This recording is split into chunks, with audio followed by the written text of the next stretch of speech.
Welcome to Insights, the podcast of Forerunners of America. And every time we are here to warn the nation from a biblical perspective and help you respond in faith. We want to respond full of faith and see God make a difference in our lives, our families, our nation. So thanks for joining us and helping me with today's topic, which is really deep, expansive, troubling topic, Marxism in America. I have Dave Brodie coming in from the Middle East one more time. How's life in the Middle East, Dave? It's getting cooler. The weather's getting more decent now. Is there basically like sand dunes everywhere, or what's it like over there where you are? Well, I'm in the city, but it's or the town at least, but it's just very dry. So kind of dusty and dry, almost desert type climate. Okay, well, thanks for serving the Lord over there. And I also want to thank you for keeping your eye on America. That's one thing I've always appreciated about you, Dave, is that you kind of understand this whole Bible thing and what's going on in the news and what implications for us as believers. So, Dave, it's great to have you back. Thank you. Well, Dave, not only on this topic, but it seems like so many things in terms of problems. America is the gift that keeps on giving. And so here we are. I can't imagine sharing this, even a few years ago in terms of just the specifics on this topic of Marxism in America. But here we go. I do want to say, just by way of introduction, that I am grateful that I think the body of Christ is getting this more and more. Very prominent figure, Dr. David Jeremiah, pastor, author, radio host. He just recently was teaching about Marxism in America, and even from non-Christian sources like Mark Levin of Life, Liberty, and Levin, his show, and he wrote a book called American Marxism. And so, this topic is getting out there and a little bit more, but nevertheless, I feel like as Christians, we're probably not understanding the implications for us and why we need to talk about this. It's vital. And let me just kind of cut to the chase here. And we're going to get to more specifics and examples in America here in a little bit. But it's not that here as Christians we're wandering into the political realm and something that's really not our domain. Really, this is an antichrist philosophy. At its very nature, we're talking about biblical things. And I can't help to summarize Alexander Solzhenitsyn, who wrote Gulag Archipelago.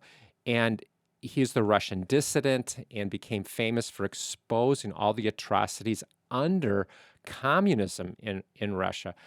But he said he looked at everything that was going on as fundamentally spiritual. What a great lesson for us today, that we need to be looking at everything that's going on in America as fundamentally spiritual. And actually, most things we see on the news, they are talked about in the Bible. So it's not us wandering into Right. inappropriate political realm or something that we shouldn't do as Christians. It's actually us looking at what is going on in terms of a great spiritual battle between good and evil. Yeah, and if you look at Marxism at its very roots, Karl Marx once said that the object of my life is to dethrone God and destroy capitalism. So the two in Marxism are very much together. Right. So if somebody's trying to dethrone what the church is about, the God's people, if he's trying to dethrone that, destroy that, as believers, we should be aware of what's going on. And what's really troubling related to the podcast today is that it's happening right here. And so, I just have to back up a little bit here, though, since we're talking about Karl Marx, who lived in the 1800s. And he said some really troubling things, especially in some of the poetry that he wrote. And so it Oh, very yeah. much lines up with what you just said. And let me read this briefly. But this comes from a book by Paul Kengor called "The Devil and Karl Marx," and he quotes this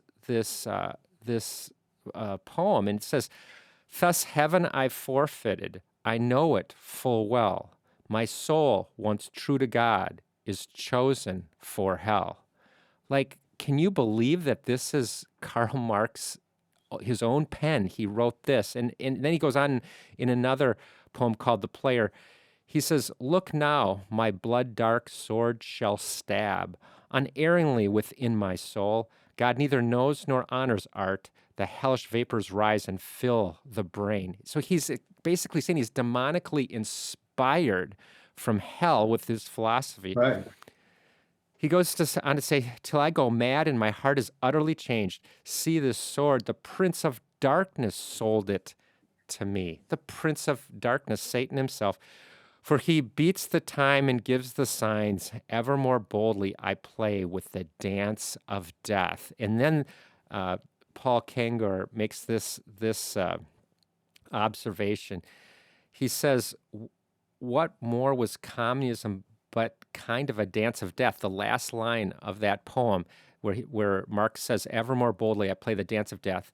What more was communism but a dance of death? I mean, you can't find any ideology in all of history that was responsible for as many deaths as communism, at least 100 million in the last century alone. 100 million deaths. So, I'm not sure as Christians we understand what's happening. So when this ideology starts to manifest in many areas of our culture, I'm not sure that we're detecting how A, diabolical it is, but B, how destructive this is going to be for our nation. Right. Yeah. I think often people don't see the Marxism that's behind some of the stuff that's going on too. Yeah, so we're going to get to that in a moment, but I just really got to set the table here in terms of I actually believe this is connected to the end time scenario, meaning right before Jesus' return. And we're not going to guess dates or get too specific on the time framework here, but let me share this. There is a fourth beast in Daniel chapter 7. And Daniel described it in his vision as a terrifying beast. It's different from all the empires he saw, meaning the first three beasts. It's different. He says it 3 times. It was different. So how in the world was this thing different? Well, in Daniel 7, it's clear that it's a global situation before Jesus' return. And this same beast is talked about by John in Revelation chapter 13. The beast that comes out of the sea is how that chapter begins. The sea of humanity is what it's talking about, the chaotic world we live in. That's the sea, the metaphor of the sea. And it comes forth.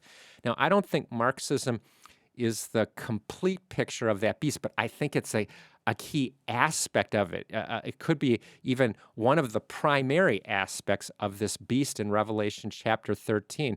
Now, it goes from the beast of the sea in the first half of Revelation 13 to the beast that comes out of the earth in the last half of Revelation 13. And these two beasts are both satanically engineered and they have interplay with each other. People can read for themselves, but it's talking about how before Jesus returns, the whole earth is engulfed in this. And I believe that we're not only talking about Marxism in America today. Yes, we are, and that's our primary focus, but it's actually a global situation that it's advancing forth. In other podcasts, we've talked about globalism. There's a lot of things moving us in that direction, economically and politically even, but other ways. But the point is I believe we're beginning to see, or maybe not beginning, maybe it's fairly developed, but the emergence of the fourth beast in Daniel 7. Yeah, I think you're right. I see part of the mix being Marxism in the mix and globalism in the mix. Yes. So yeah, I think the scriptures do make it clear this is a global situation, and globalism, we need look no further, and quoted this before, so I'm not going to get into it today, but the Great Reset by Klaus Schwab, who is the founder and director of the World Economic Forum. And so we got these world organizations and different things going on. Some of it right out in the open, some of it can be left for conjecture, but nevertheless, very much lines up with the Bible, because in the Revelation 13 explanation of the beast, it actually talks about how every nation, tribe, and language is affected by the beast that comes out of the sea, the same beast as Daniel chapter 7. So, it's super important we're talking about this as Christians. I think everybody should be alerted to this. And we need to know what is unfolding in our very day and hour. Now, to really begin, we need to highlight, like, okay, why communism, and there's aspects of it where you kind of get a tone of it's people helping people, and in Karl Marx's own words, you want the working class to rise up against this bourgeoisie. In other words, the landowners, the ones running the businesses, making all the money in today's vernacular.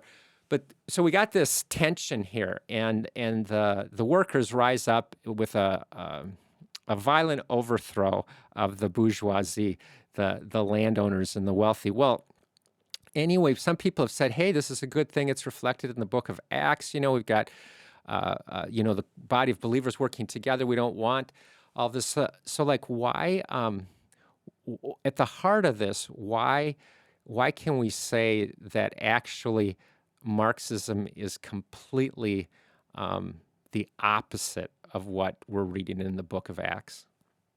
Yeah, I know some Christians would look at that bit in Acts 2 where the believers are all sharing things in common and think, well, why can't we do this everywhere? But one big aspect is that was voluntary. That was their hearts were moved to do that in a very strong, supernatural, wonderful way. And generosity certainly is not unbiblical, but socialism or communism is much different because it's forced. It's not people giving out of their own hearts, but rather it's the government taking. Yes. And I feel like we don't really get this, even when we're listening to our politicians today. They can use what sounds like almost like biblical vernacular, okay? Right. But it's actually saying we're going to create this without God. And if you read Marx, he looked at religion as the opiate of the people. Marxism in its two expressions today, socialism and communism, it's absolutely anti-God at the core. And you already talked about dethroning God. We should know this, but I don't think we are detecting it or discerning it within our culture and what's actually going on here. This is not about helping each other.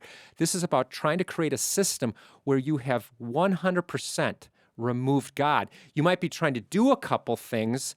Most of the things are anti-biblical, actually, but you might try to do a couple things to make it sound good. But at the core, you're doing it without God. Yeah. And you look at the one example I like to use from the Bible where man did this and decided not to trust in God, but to trust in government is when Israel asked Samuel for a king because they wanted to trust in this king and this strong army to win their victories. And of course, he said he rebuked the people, saying, "You're trusting in man and not in God." But I want to read this part from 1 Samuel 8, from 11 down to 17, where Samuel says, "This is what's going to happen if you have a king." He said, "This is what the king who will reign over you will claim as his rights. He will take your sons and make them serve with his chariots and horses, and they will run in front of his horses. Some he will assign to be commanders of thousands and commanders of fifties, and others to plow his ground and reap his harvest, and still others to make weapons of war and equipment for his chariots. He will take your daughters to be perfumers and cooks and bakers. He will take the best of your fields and vineyards and olive groves and give them to his attendants. He will take a tenth of your grain and of your vintage and give it to his officials and attendants. Your male and female servants and the best of your cattle and the donkeys he will take for his own use. He will take a tenth of your flocks, and you yourselves will become his slaves." And really, a modern equivalent of that would say, hey, you want the government to take care of everything? Well, realize that for every dollar they give you, they have to take $1.50. Realize they're going to tax you heavily. They're going to run up massive debt. And that's going to result in massive inflation, which is another way of indirect taxation. They're going to regulate you. They're going to get into useless wars. They're going to be watching you. And yet people want to trust in government. And, it goes back to that old Ronald Reagan saying, never trust the words, hello, I'm the government, and I'm here to help. Yeah, it's always for you. We're here to help you. It's for your own good. We need to Yeah. quit this. I think in America, we are so naive to how our government can go completely off the rails. And I would say there's a segment of our government that's actually not just off the rails, like mistakenly we drove into the ditch, but they're actually actively seeking Marxism. So again, deeply biblical, Solzhenitsyn again saying it's spiritual. I do want to highlight something because I think it can help us to detect what's going on in America today, and that is you don't often hear people stand up and say, "I'm a Marxist." But for example, Bernie Sanders will say, I am a card-carrying socialist," and there's others like this that will, in so many words, use the word socialism. We can't miss this. Socialism is Marxism. They don't want to use that word, as Mark Levin writes in his book, American Marxism. They don't use that word. They use all these other phrases. It can be obviously a socialist would be one way of putting it, but there's also like community organizers at the heart of that whole movement and phrase is Marxism. And progressives or progressivism, doesn't that sound great? Again, all of these terms are Marxism, and the body of Christ needs to wake up to this. Yeah, people forget that the USSR was the Union of Soviet Socialist Republics. Right. And I think the other thing that's been a little bit deceptive here for most Americans is when you retire, you're looking for getting your Social Security. Now, we could get in a debate Right. on that, whether it's good or bad, but it's nevertheless, it's part of socialism in the sense of that government wants to take care of everyone in this schematic. So let's just talk here about how we're seeing Marxism manifest here. Now, I want to be clear as we jump into these specific examples that it's hard to say, like, is this clandestine group of people and they're all coordinated and all figuring out, and therefore this Marxist surge in America is highly organized? Or is it on the other end of the spectrum of we just have sinful people, we're without God, America's more and more rebelled against God, and this is just kind of what unfolds, and this is kind of what happens? I don't have an answer to that, but what we can answer today on this podcast is that this is what's happening. It's certainly an environment that causes Marxism to flourish. And so whether they're surprised about these things we're going to talk about or they helped orchestrate what we're going to talk about, either way, it doesn't matter. It's here, and we got to start to address this. Yeah, Stan Monteith, who was a Christian radio host on the West Coast, he used to call it the brotherhood of darkness. In other words, there's no one person plotting and being the coordinator of all the stuff that's going on, but there is a brotherhood, and certainly Marxism is part of it. Absolutely. And if we can say there's one person in charge of it, I think we already identified that here just a few minutes ago, and that is Satan himself is the one that would want to dethrone God. He'd want to do the things that Marx wrote about. Okay, so Dave, one of the things that I feel like has really been fortuitous for a Marxist is fundamentally the breakup of the family, the nuclear family being dissolved, attacked, really under attack. And America is totally different because of the breakup of the family. And so, like, how do you connect that even to Marxism? Like, how does this feed in Marxism? Well, obviously, if you want the government to be God, to be in charge of everything, you have to break up the family, because the family unit can be teaching, raising people up otherwise. That's why I say Hillary Clinton came up with that book, It Takes a Village, right? Mm-hmm. We don't want so much the child being influenced by their family, but more so by the village. In other words, the government, the establishment. Mm-hmm.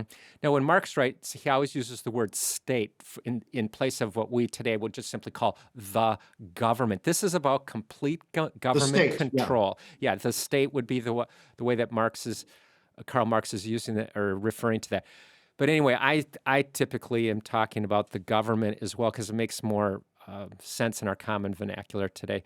But anyway, so one thing that has to happen if you're going to be able to accomplish these goals, and it's sort of a utopia without God. Of course, that doesn't work, but that's what they're trying to do. But like you're saying, mom and dad, when they are married, so no fault divorce over the last few decades have actually really fed this thing. But when mom and dad are married, they're teaching classic traditional values within the family. The kids are looking to their parents, and it's the building block of all culture is the family. So whether or not the Marxists created the environment we're in right now and have been for the last few decades, it or they just stumbled upon this, it's completely an aspect that helps their agenda to flourish because people are looking for help. And where do you look for help? Well, the government, whether it's the government can give me more money or create policies for a job, but it's more devious than that. It's what's being taught in the public schools, and that's part of government. We really should not be, at this point, be calling them public schools. They're really government-run schools with an agenda. And the sooner we wake up to that, we'll understand really where the father of lies is really going after the next generation. Yeah, and we can see the state sometimes making things worse for families. Like in 1965, 25% of Black children were in single parent homes, 5% of white children. Then, of course, we had LBJ's Great Society and all this welfare went out. Much welfare or increased welfare to single mothers. And then those figures went from 25% to 50%, 50% of Black children in single parent homes, and 5% to 20% of white children in single parent homes. And now overall, there's 23% of children in the US are in single parent homes, and that's more than any other country. Wow. Well, then you add on to this. Here's a whole nother area where there's actually a connection with Marxism, and most people don't understand and see this, but the LGBTQ movement. And why I'm bringing that up right now is because of what you just said. It's another thing that is radically altering the nuclear family. So now we import LGBTQ, and the idea is to disrupt the nuclear family. In other words, to dissolve what we've always known and how we trust each other, love our parents, love our kids, love our extended families, help us to sort things out. It's amazing without the government speaking to us or going to a university or anything, how many things you can figure out when you're in a loving community of a family and you come up with values. Even non-Christians can do this, of course, but you come up with things like honesty, like we're not going to lie to each other. There's all kinds of things that come up just from being in healthy family, healthy extended family. Well, now, again, you insert LGBTQ issues, and this is completely, again, anti-Christ, anti-Bible, anti-everything that God created from the beginning. And even right here in 2021, I have been stunned to see how the T in LGBTQ, how it is just massively surged forward. And we're not going to dwell a lot on that today, but just stunning to see how the Secretary of Education, Miguel Cardano, again, the one who's in charge of our government schools, formerly called public schools, and he has been so challenged by various senators and people in the House of Representatives about this is going to destroy women's sports. And he is just reading from a script, and it's a Marxist script, in my opinion. And over, he gives one answer. We must give all of our children the right to compete.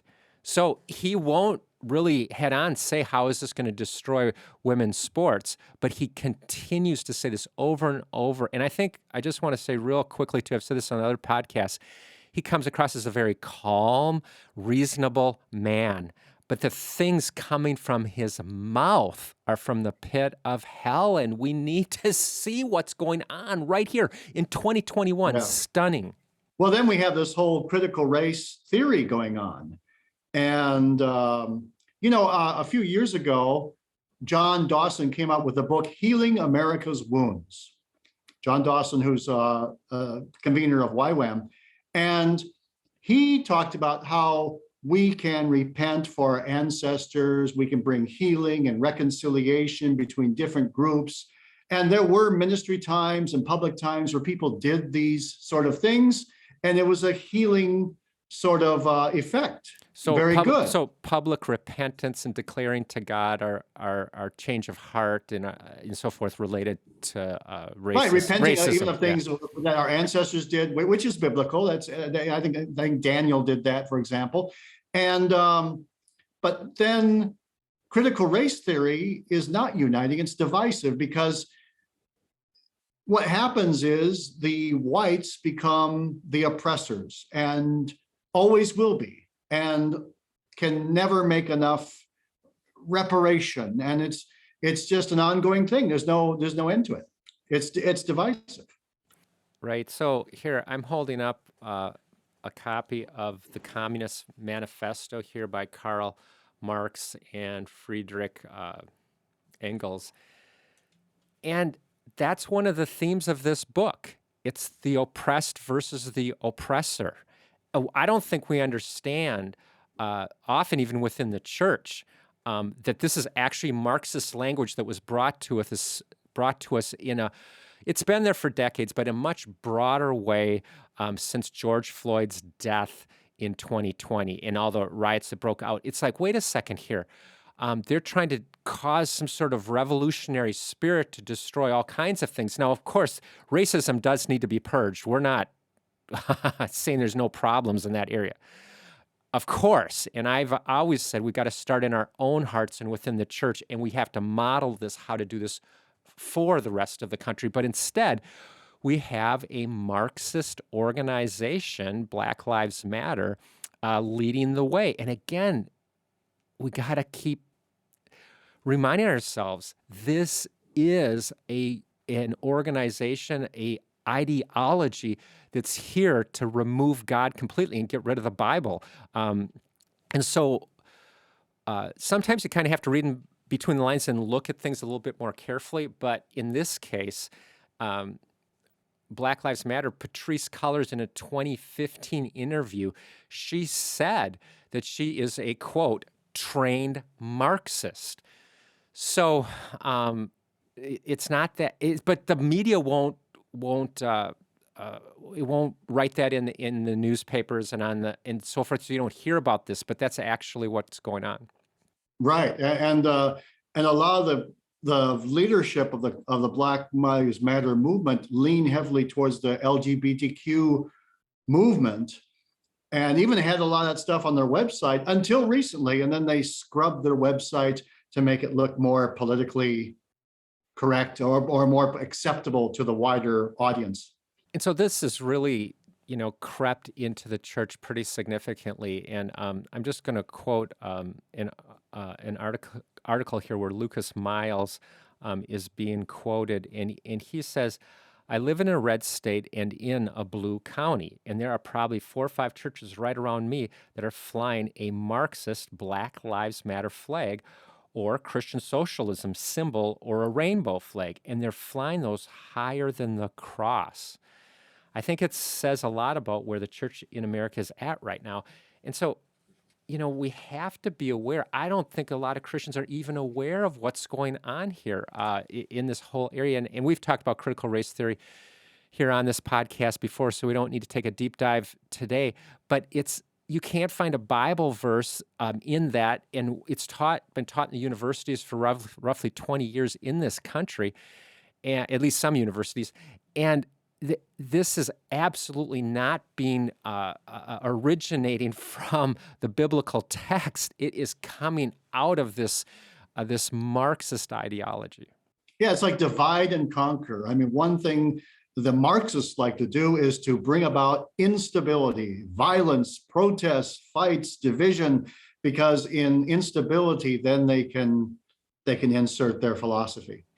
Right. They can resurrect their quote unquote utopian vision out of the ashes. But the current system has got to be taken down, which is going to be very painful. And actually what you just read there in 1 Samuel 8, it ultimately leads us into slavery. You become the slave of the state, or like I said a moment ago, the government. And I think it's a little deceptive even on that topic, because we think, oh, America, the Constitution, our government, we have three branches of government, so we have a balance of power. We don't have to worry about such things. I'm looking at this scenario, Dave, and I am saying, wow, three branches of government all in lockstep more and more with each other, and totalitarianism can happen within three branches of government, especially when you have the media in alignment with what they're trying to do. So, so anyway, Dave, when you just had mentioned about the chaos they try to bring so they can disrupt society and build this new vision, it is interesting to me that part of the Black Lives Matter movement is to defund the police. Even in January of 2021, 80% of blacks were polled. I mean, blacks were polled, and 80% said we need at least the current level police, if not more police. So again, if you're like a Marxist who's on board with some of these kinds of things, you look at this defund the police movement, you're going, wow, is that fortuitous? Because one of the last lines of defense against us would be the police. So let's get rid of them. It's just like there's so many things percolating that are actually Marxist in nature, or at least, like I'm saying, will help Marxism to flourish. Right, exactly. And we've heard about, the increased crime in Minneapolis and so on as a result of some of that. Yeah, defunding the police, yeah. Right.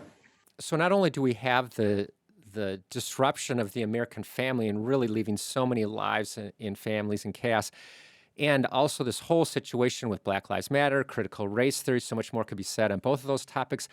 But moving on, we have exploding national debt, almost unthinkable even a few years ago. And yet here we are. And so, Dave, how does Marxism manifest or use national debt? Well, it's the same as we just were saying, that when you have chaos, economic collapse, which will result from this, then the Marxists can come in. I call it the FDR syndrome. When you have this depression and economic, downturn, the government says, "Don't worry, I'm coming to the rescue," and of course FDR enacted all those programs. Some economists say that he actually prolonged the depression and didn't shorten it with all that stuff.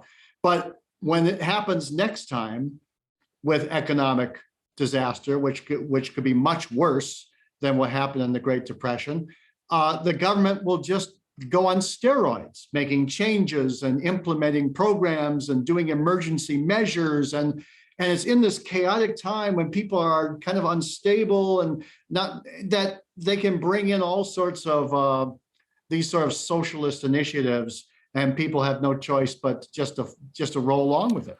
Right. And so basically chaos happens, collapse economically is happening, and the government comes in as our savior and wants to say, "Oh, we're going to help you now. It's for your own good." And then we give up freedoms and rights, and they're all the more in the totalitarian position. But anyway, go ahead. Well, anyway, we're getting closer to this, because then I don't think any of us can really comprehend how much a trillion is, or how much 28.75 trillion is. Which is where we're at now. Right, which is where we're at now. One illustration would be, let's say you have a person who has the entire national debt in $100 bills, and they're counting these bills at a rate of 3 per second. So very fast, right? Mm-hmm. And you take that person and you transport them back to the time of King David, 1000 BC. And that person then begins counting those bills. They still would not be done today. Wow. Okay, that puts in perspective. I shouldn't laugh. I mean, it's like heartbreaking about where we're at. Well, I mean, there's so many things like this. And of course, visual illustrations you see on the internet. It's massive. It's just unfathomable. And never in the history of the world has the leading economic power gone massively into debt with a currency that's backed by nothing. And the debt's going to get much worse than it is now. I'm sure you've seen the charts of the national debt, how it kind of went up and up and up. And now it's like, like going up like a rocket. And this can easily accelerate through the increased spending we're seeing. It'll accelerate through inflation. This year they increased Social Security payments more than they have in 40 years because of inflation. It can accelerate because of interest rates. Because if interest rates go up, and they've been low for a long time, but if they go up, which they will inevitably, then the government has to suddenly pay much more interest on this massive debt. And so I think the whole thing is just going to skyrocket. We're on a collision course with disaster. And also related to all of that, there's a new budget being proposed, going through the House and the Senate. $3.5 trillion in one annual budget. This is madness. They've lifted the debt ceiling. I mean, this is crazy. So we're almost at 30 trillion now, and that would most likely, once you offset what actually does come in through taxes, that will most likely launch us well beyond 30 trillion. And that's interesting to me, because I remember 15 years ago hearing that if America ever reaches 22 to 24 trillion in its national debt, we are in the red zone, the danger zone. It's panic time. Well, here we are, well blown past 24 trillion, and probably going to blow past 30 trillion. As one economic expert said, we are truly in uncharted waters. Nobody really knows what this means, but it could, our point today meaning it could and likely will play very well into the hands of Marxists that need something to even further disrupt America, to finally be able to usher in that complete totalitarianism. Yeah, we can end up like the Weimar Republic, which ended up being they had massive inflation from their debt. And of course, that's when Hitler took over, who was a socialist. Remember, it's the National Socialist Party that he led, or Zimbabwe, which ended up with another massive inflation debt situation in which the communists took over. And more recently, we have the collapse of Venezuela, just a complete catastrophe, all based same thing on in Venezuela, exactly. Yeah. Marxist ideology. It's stunning what's going on, and quite frightening.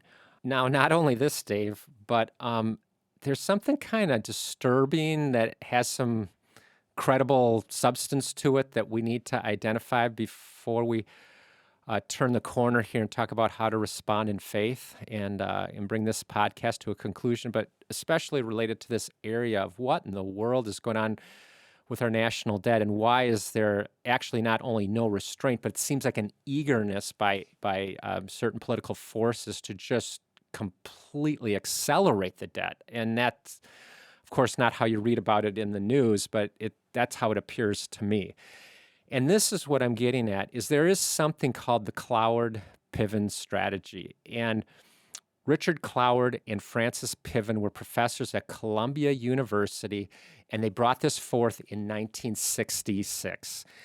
And what's troubling about this is not only the strategy, but let me just mention this. They are, if you look them up online, even something simple like Wikipedia or wherever, they are Marxists. Like, they're openly have this ideology, but they're teaching in 1966 at a top university, Columbia University, an Ivy League, one of the 8 Ivy League universities in our country, and very influential. And they propose this of causing there to be such a drain on our economic system, meaning the government debt, through welfare, that the system collapses. And let me just read what Michael Reich and Janice Andrews wrote related to the Cloward-Piven strategy. And they are saying it's proposed to create a crisis in the current welfare system that would ultimately bring about its collapse and replace it with a system of guaranteed annual income, which is another Marxist ideology or premise. So here we are.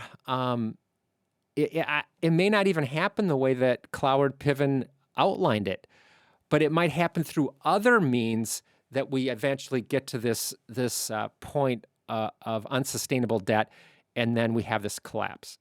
Yeah, we're definitely heading that way. I mean, all the massive spending and the massive uh, government handouts, it's heading that direction.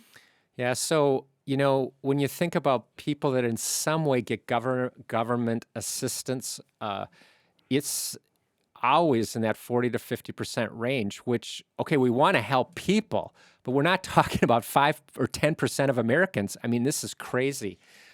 So anyway, we need to look at that as well. So, okay, we looked at the family, we looked at the critical race theory and how racism is being used even in the last couple of years towards these Marxist ends. We're looking at our national debt and so forth. So, Dave, if we could just take a brief moment or two here and talk about how do you respond in faith? Like, what are we supposed to do now as Christians? And hopefully many through this podcast have been a bit awakened to what's actually going on through a satanic offensive against our nation.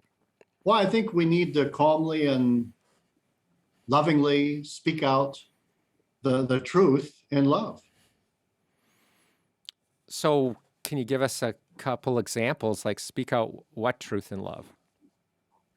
Well, I mean, some people I admire, they say Texas is the buckle, the Bible belt, and out of Texas come some good things. And one would be Ron Paul. Ron Paul, his entire career in Congress, he very much came against fiscal irresponsibility. He would vote against every bill to raise the debt ceiling. He would vote against big bloated spending bills, and they even nicknamed him Dr. No because he came against so many of these things. But he held his ground, but yet he was graceful and not abrasive. Another one would be, of course, Governor Abbott in Texas, who has taken some bold stands. So I think we just need to stand in the truth and be loving as we do it.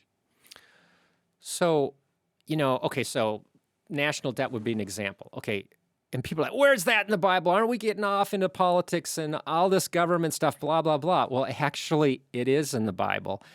And Exactly. in Deuteronomy chapter 28, God is addressing ancient Israel, and he shows in that chapter several principles, but one of them is that when your nation is in trouble, that you will find yourself in national debt. And he's speaking that to Israel, but of course, at the principle level, it can apply to any nation. I mean, what are you going to say? Hey,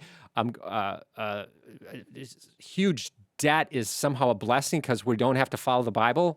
No, God was showing a principle, and it's specifically there in Deuteronomy 28, verse 12, I believe, and 13.